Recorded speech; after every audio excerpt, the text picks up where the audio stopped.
નમસ્કાર, પ્રવાસ ડાયરીમાં તમારું સ્વાગત છે। આજે આપણે વડગામ અને દસાડા વચ્ચે આવેલા મંદિર કોયલમાની મુલાકાત લઈશું। તો ચાલો એ મંદિર વિશે જાણીએ।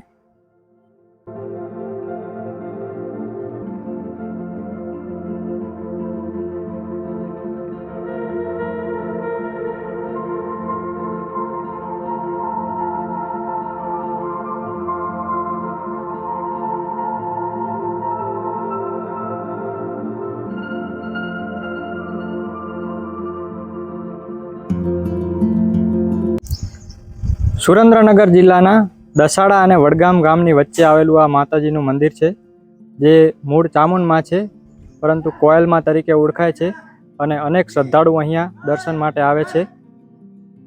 મિત્રો, આપણી સાથે છે ગોવા વે ચાવડા, તે આપ કોયલમાંના ઇતિહાસ વિશે થોડું જણાવશે। ઇતિહાસ વિશે જણાવો। આ ઇતિહાસમાં તો શું છે, આ વર્ષો પહેલાની આયર વખતની જૂની જગ્યા લાગી, બરાબર, અને અંદર એવી જૂની ઈંટો એ વખતની નીકળે, અને પહેલાં કોઈ રાજા ઉપર કટક ચડેલો હોય અને એને માતાજીને સમરેને કોલ રૂપે કામ કરીને, મૂળ આમ ચામુંડ પણ કોલ રૂપે કામ કરેલા કોયલમાં તરીકે પૂજાય। પુરાવાની રીતે આજે હજી એક પુરાણો કૂવો જોડેલો વડકુવાથી આ જગ્યા ઓળખાય, મૂળ કોયલથી પૂજાય। ચાવડા પરિવારના કુળદેવી। એવી પણ માન્યતા છે કે અહીંયા કોયલ સ્વરૂપે માતાજી આવ્યા હતા, તો એના વિશે થોડું જણાવો।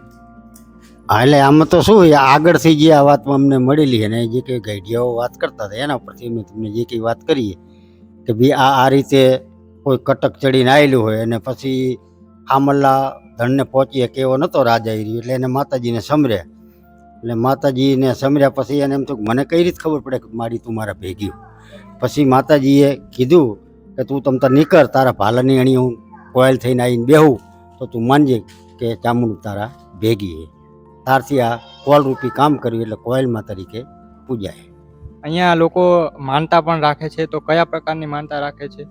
માનતામાં તો એવું હોય ને કે આનું અસલમાં જૂનું કામ તો એ છે કે કોઈ પણ વ્યક્તિને ગમે એટલા વર્ષથી કાનમાં શરત કે જે રસી આવતી હોય, બરાબર, એને અહીંયાનો રેલો માને।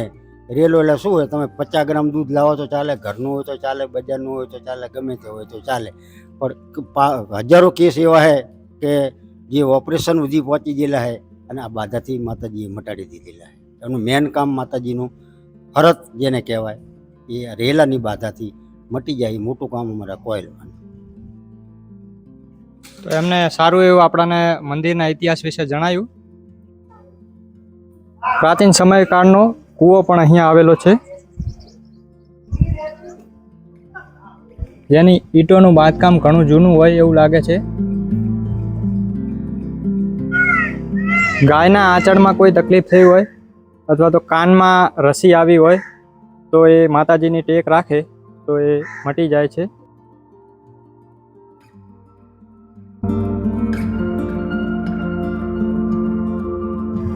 અહીંયા પૌરાણિક ઇતિહાસ ધરાવતી પ્રાચીન સમયની વાવ પણ આવેલી છે।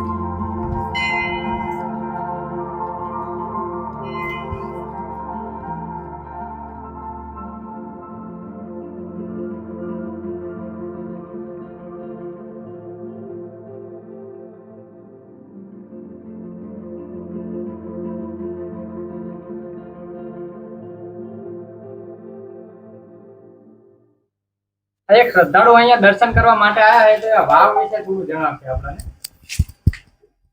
અમે અહીંયા બાજુમાં વડગામ ગામના વતની છીએ। અમારું બાળપણ અહીંયા રમતો સાથે વીત્યું છે। મારી ઉંમર 35 વર્ષની થઈ છે। અહીંયા અમે વર્ષોથી દર્શન કરવા માટે આવીએ છીએ।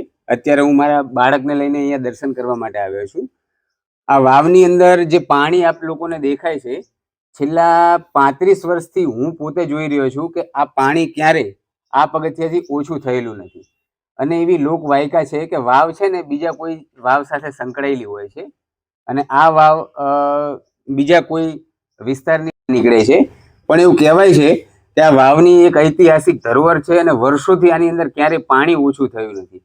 જોકે પરમ માતાજીની શ્રદ્ધાથી લોકો અહીંયા દર્શન કરવા આવતા હોય છે, વાવનું પાણી માથા ઉપર ચડાવી અને ટેક માગતા હોય છે, અને ઘણા શ્રદ્ધાળુઓની ટેક અહીંયા પૂરી પણ થાય છે। એટલે જ્યારે પણ આપ અહીંયા કોયલમાના દર્શન કરવા આવો, પધારો, આપના બાળક સાથે આવો તો આપણું બાળક પણ આ ઐતિહાસિક ધરોહરને સમજી શકે, આપણી સંસ્કૃતિને સમજી શકે. અને મારી એવી વિશ્વાસ છે કે અહીંયા દર્શન કરવાથી કોઈ પણ ટેક માગીએ છીએ તો એ પૂરી પણ થાય છે. તો આપ લોકોને પણ મારી વિનંતી છે કે આપ લોકો દર્શન કરવા જરૂરથી અહીંયા પધારશો.